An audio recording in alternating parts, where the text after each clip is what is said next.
presented only 8 days ago is not right at all. Thank you. माननीय सदस्यगण please माननीय सदस्यगण, ये आप सबसे अपेक्षा की जाती है कि रिटन स्पीच पढ़ने के बजाय अपने आप पॉइंट्स कहें। प्लीज आप सभी सदस्यों से do not read, you are not suppose to read your written statements. Please माननीय श्री राघव चड्ढा। सर, अक्सर देखा जाता है कि जब वित्त मंत्री जी बजट पेश करती हैं, कृपया चेयर पे बैठ कर ना बोले सर। अक्सर प्लीज अगर समय देंगे तो हम बगैर पेपर देख के बोलेंगे, मगर समय नहीं होगा तो पेपर पढ़ना पड़ेगा सर। आप बहुत सीनियर सदस्य हैं, समय आवंटित होता है पार्टी दलों के द्वारा बीएससी मीटिंग में, ये चेयर नहीं करता, आप जरूर जानती होंगी। Please Raghav Chadha ji please. Sir अक्सर देखा जाता है जब वित्त मंत्री बजट पेश करती हैं तो रूलिंग कोalition के जो एमपीज हैं, जो ट्रेजरी बेंचेस पर बैठते हैं, वो सरकार की तारीफ करते हैं और कहते हैं कि इससे भारतीय अर्थव्यवस्था में क्रांति आ जाएगी इस बजट से। और विपक्ष में जो बैठे हैं वो अक्सर निंदा करते हैं, कहते हैं किसान की कमर तोड़ दी, बहुत महंगाई हो गई, अमीर और अमीर हो रहा है, गरीब और गरीब हो रहा है। लेकिन मैं आज प्रयास करूंगा कि एक ऑब्जेक्टिव एनालिसिस इस बजट का करूं और कंस्ट्रक्टिव क्रिटिसिज्म अपना आपके माध्यम से वित्त मंत्री को दूं। So the title of my speech is The Good, the Bad and the Way Forward. 4 good things that I found in this budget, 4 bad things that I found in this budget, and 4 innovative suggestions to the Honorable Finance Minister.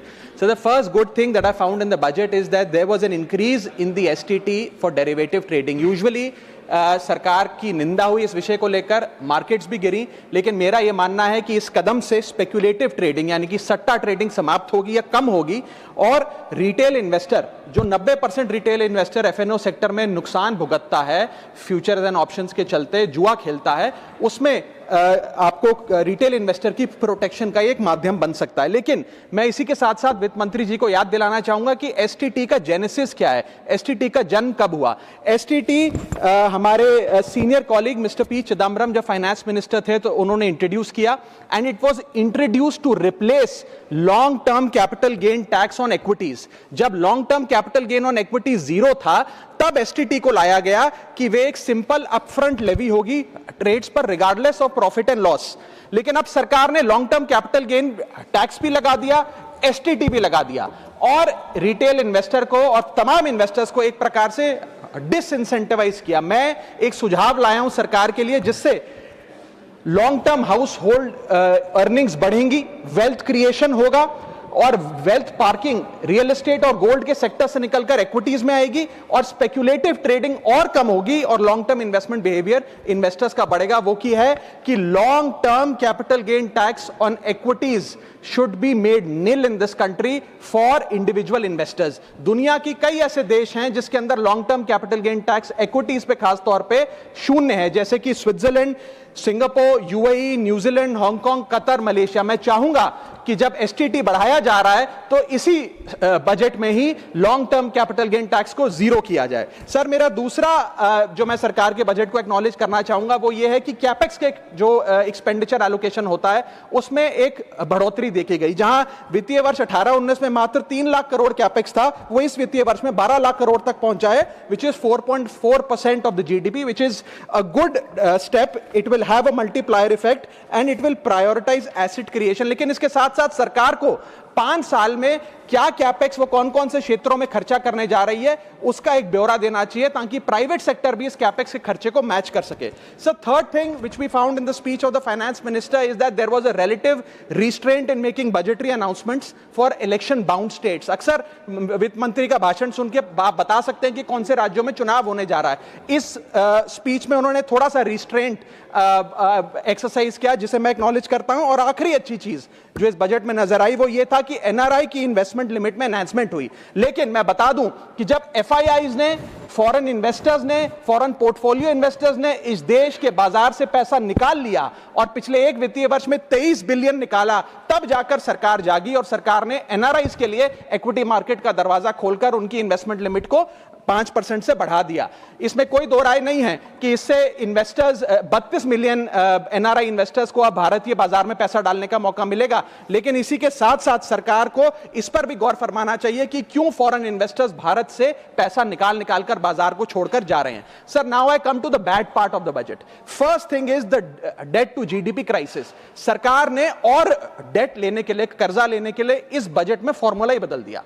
पहले सरकार date जब लेती थी तो old FRBM rules के तहत 3% of GDP तक का फ्रेश डेट लेती थी। इस बजट में सरकार ने उस फॉर्मूले को बदलकर कहा कि टोटल सरकार का डेट जीडीपी का 50% होगा और उस सीमा में हम डेट लेंगे। यानी कि they want to play on the denominator effect. For example, एक साल बजट अगर हमारा जीडीपी 12% से ग्रो करता है तो उस साल सरकार खूब सारा डेट लेके सरकार पे कर्जा लाद सकती है, जो कि फिस्कल डेफिसिट 4.5, 6.5, 5% तक भी पहुंच सकता है। सर, इसी के साथ साथ मैं बताना चाहूंगा कि आज सरकार कहती है कि हमारा डेट टू जीडीपी रेशियो 56% है, लेकिन ये गलत है, क्योंकि बहुत सारे ऑफ बैलेंस शीट आइटम्स हैं जिसे सरकार डेट में दिखाती ही नहीं है, जैसे कि FCI bonds, OMC bonds, fertiliser, NHAI, NFSS, यानी कि तमाम तरीके के ऐसे कर्जे हैं सरकार के ऊपर जो सरकार अपनी बैलेंस शीट में नहीं दिखाती है। सर, मैं सरकार को आपके माध्यम से यह रिक्वेस्ट करना चाहूंगा कि देश का कर्जा और कैसे ना बढ़े इस पर काम करें, ना कि और कर्जा लेने के लिए हम जीडीपी और डेट टू जीडीपी के फॉर्मूले के रेशियोज बदलकर और पैसा कर्जे पे ब्याज पर लेने का प्रयास करें। सर, दूसरी दिक्कत जो इस बजट में नजर आई वो ये थी कि इनकम टैक्स स्लैब में चेंज नहीं हुआ। सर, हर साल देश का आम आदमी जब वित्त मंत्री जी की बजट की स्पीच सुनता है तो वो इसलिए नहीं सुनता कि पीएलआई की क्या इन्वेस्टमेंट होगी, कौन सा कॉरिडोर बन रहा है। देश का आम आदमी, सैलरीड क्लास, इसलिए बजट की स्पीच सुनता है कि उसके अंदर स्लैब में कोई रिवीजन होगा, क्या हमारी स्टैंडर्ड डिडक्शन की जो हमें डिडक्शन मिलती है वो बढ़ेगी। लेकिन इस बार बजट में देश का आम आदमी और खास तौर पर देश का मिडिल क्लास डिसअपॉइंट हुआ। पहले ही there has been a stagnation in the salaries. Inflation 6.8% पे खड़ा है, लेकिन उसके बावजूद हमने इस बार कोई स्लैब में या स्टैंडर्ड डिडक्शन में चेंज नहीं देखा। मैं आपके माध्यम से वित्त मंत्री जी को रिक्वेस्ट करना चाहूंगा कि आप इसी बजट में अनाउंसमेंट करें कि स्टैंडर्ड डिडक्शन जो 75,000 रुपए है उसे बढ़ाकर सैलरीड क्लास के लिए 1.5 लाख रुपए किया जाए। Sir, third problem that was there with the budget is that there was no relief for the middle class. Sir, after a very long time in India's history the personal income tax collection was more than the corporate income tax collection। यानी कि individuals ने जो income tax भरा वो लगभग 11 लाख करोड़ के आसपास भरा, और कंपनियों ने, कॉर्पोरेट ने जो इनकम टैक्स भरा वो लगभग 9.8 लाख करोड़। यानी कि मैक्सिमम टैक्स आपको इंडिविजुअल्स के इनकम टैक्स से मिल रहा है, आप मिडिल क्लास वो टैक्स भर रहा है। आज वो दौर आ गया है कि हम मिडिल क्लास को अपलिफ्ट करें, मिडिल क्लास को पैम्पर करें, नहीं तो मिडिल क्लास एक सैंडविच की तरह रिच क्लास और पुअर क्लास में दबता चला जा रहा है। सर, राइजिंग कॉस्ट प्रेशर्स के चलते पिछले वित्तीय वर्ष में मिडिल क्लास ने देखा कि उसके एजुकेशन के खर्चे में 8% की बढ़ोतरी हुई, हेल्थ केयर 9% से महंगा हुआ, रेंट 7% से, फूड 6% से, ट्रांसपोर्ट 5% से। मेरा रिक्वेस्ट यह है माननीय फाइनेंस मिनिस्टर से कि वो इनकम टैक्स में रियायत देकर या तो मिडिल क्लास को कोई रिलीफ दें, और अगर इनकम टैक्स में रियायत नहीं दे सकती हैं तो उसकी सेविंग्स और इन्वेस्टमेंट्स पे उसको बेनिफिट दें, उसे इंसेंटिव्स दें कि वो ज्यादा बचत करे, ज्यादा वेल्थ क्रिएशन कर पाए। Sir, fourth problem in this budget that I found was the budgetary allocation to health, which is low and which certainly needs a relook. Sir, आज हमने अपने टोटल गवर्नमेंट एक्सपेंडिचर का 2% हेल्थ को allocate किया है, लगभग 1 लाख करोड़ के आसपास। नेशनल हेल्थ पॉलिसी 2017 बताती है सर, और सरकार का ये अपना ऑब्जेक्टिव रहा है, गोल रहा है, that spending on public health should be 2.5% of GDP. आज हम 2026 में खड़े हैं, हमारी पब्लिक हेल्थ पे स्पेंडिंग मात्र 0.5% ऑफ जीडीपी। हम अपने लक्ष्य से कोसों मील दूर हैं। जहां यूएस में 18% ऑफ जीडीपी हेल्थ केयर पे खर्च होता है, यूके में 12%, जर्मनी में 13%, स्वीडन में, नेदरलैंड में, डेनमार्क में, जापान में, स्पेन में 10% ऑफ जीडीपी खर्च होता है, क्योंकि वो देश जानते हैं कि जान है तो जहान है। लेकिन हमारे देश में मात्र 0.5% ऑफ जीडीपी हम अपने हेल्थ पे खर्च करते हैं, और इसके चलते आलम यह है कि सरकारी अस्पताल में अगर आप चले जाइए, which is called the backbone of India's healthcare, वहां पर आपको पुरानी जर्जर बिल्डिंग मिलेंगी, मैसिवली अंडरस्टाफ्ड हॉस्पिटल मिलेगा, ओवरवर्क डॉक्टर मिलेंगे, पॉपुलेशन के हिसाब से बेड नहीं मिलेगा, जांच के लिए मशीनें नहीं हैं, दवाइयों की कमी है, और अगर इलाज की, ऑपरेशन की डेट मिल भी जाए तो वो डेट इतनी दूर होती है तब तक मरीज चल बसता है। Sir, the reality is that COVID made us realise and it was a wake up call for India's public health infrastructure and I want to ask the house today, are we prepared,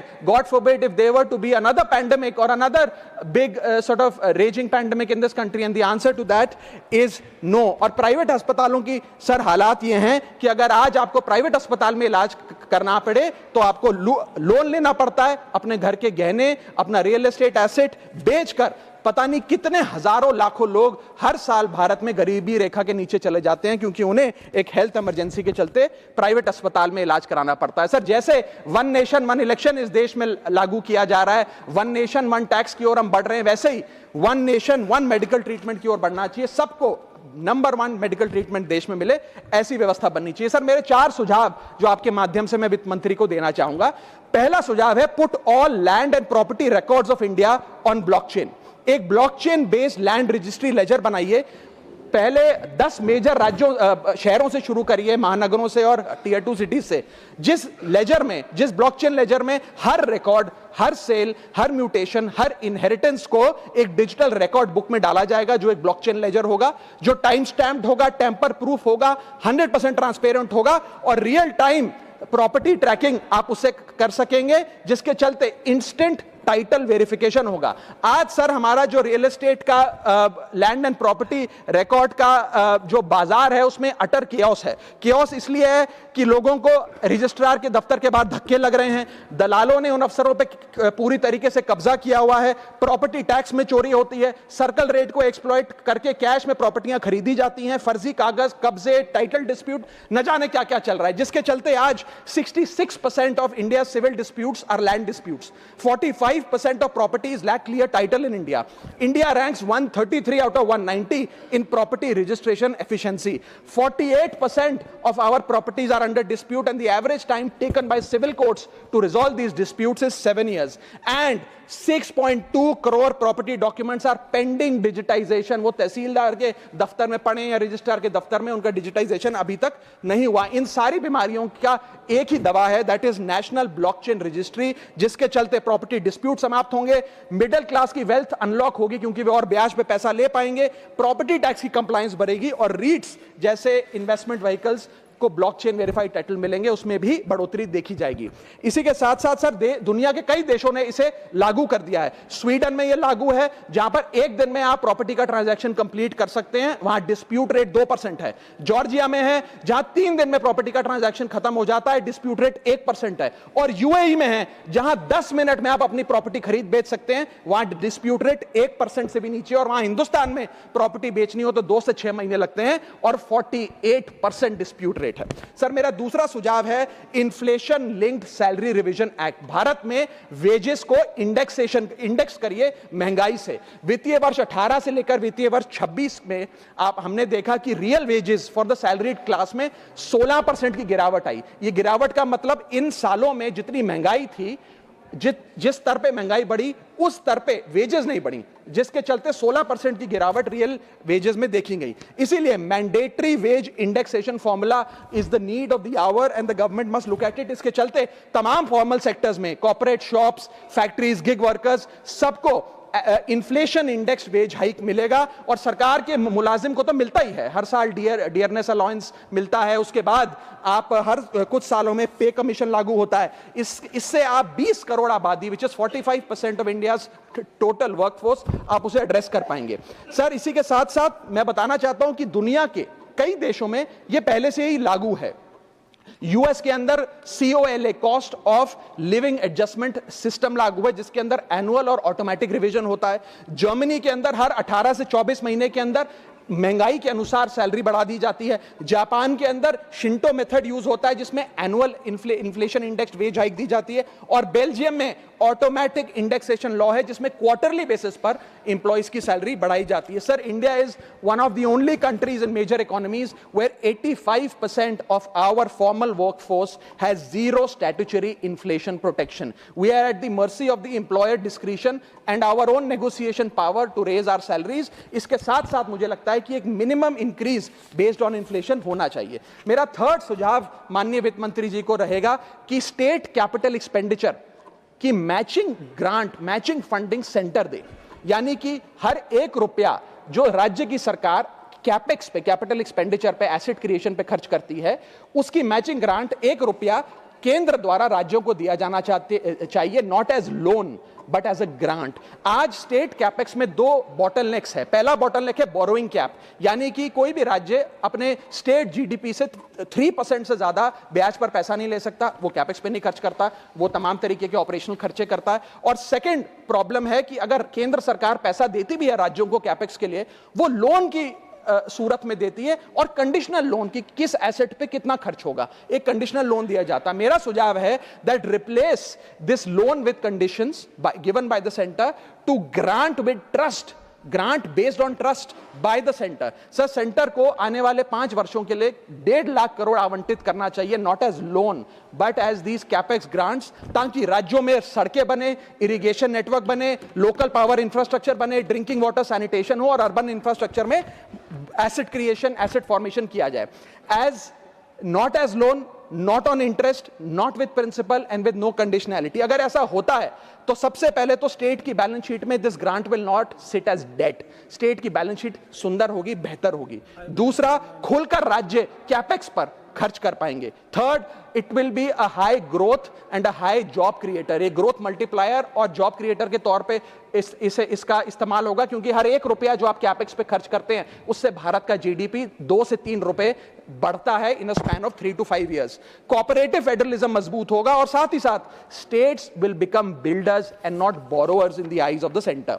sir, मेरा चौथा सुझाव जो माननीय वित्त मंत्री जी के लिए है वो ये है कि legalise virtual digital assets as an asset class.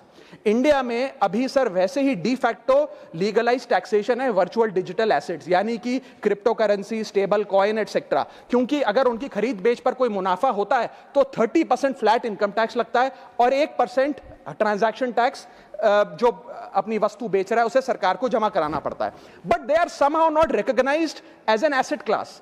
VDS जो वर्चुअल डिजिटल एसेट्स है, एक एसेट क्लास का दर्जा नहीं दिया गया, जिसके चलते कोई डेडिकेटेड लाइसेंसिंग लॉ नहीं है, कोई क्लियर कंज्यूमर या इन्वेस्टर प्रोटेक्शन कानून नहीं है, AML कानून यानी कि एंटी मनी लॉन्ड्रिंग गाइडलाइंस और डायरेक्शंस इस एसेट क्लास के लिए नहीं है, and there is of course no explicit legal classification. As a result what has happened is that 4.8 lakh crore trade in this virtual digital assets has moved offshore. Bharat के बाहर निकलकर वो अन्य देशों में, दुबई, सिंगापुर, मलेशिया और अन्य देशों में इसका ट्रेड हो रहा है जो भारतीय कर रहे हैं। Second thing that has happened is that 73% of India's crypto trading volume in financial year 25 has moved to offshore exchanges. What has further happened is that 180 virtual digital asset startups have moved to countries like Dubai and Singapore, and as a result जो देश, भारत देश के 12 करोड़ ऐसे लोग हैं जो इन virtual digital assets में, crypto में, RWA यानी कि रियल वर्ल्ड एसेट में, स्टेबल कॉइन में इन्वेस्ट करना चाहते हैं, वो ऑफशोर जाकर इन्वेस्ट कर रहे हैं। जरूरत है कि हम कंप्लायंस हिंदुस्तान में लागू करें, उसे हेविली रेगुलेट करें, लेकिन उसे ऑनशोर लाएं। इसके चलते अगर ऐसा होता है तो सरकार के खजाने में 15 से 20 हजार करोड़ रुपए का इजाफा होगा, उन्हें उतना टैक्स मिलेगा। और इसी के साथ साथ मैं सरकार को कहना चाहता हूं that we currently tax these virtual digital assets as if they are legal, but we regulate them as if they are illegal. मेरा सुझाव है कि इसे heavily regulate करिए, रिंग फेंस करिए इस इकोसिस्टम को, AML गाइडलाइंस यानी कि एंटी मनी लॉन्ड्रिंग कानून और मजबूत करिए, लेकिन prohibition is not protection, regulation is protection. Thank you so much, sir. Thank you.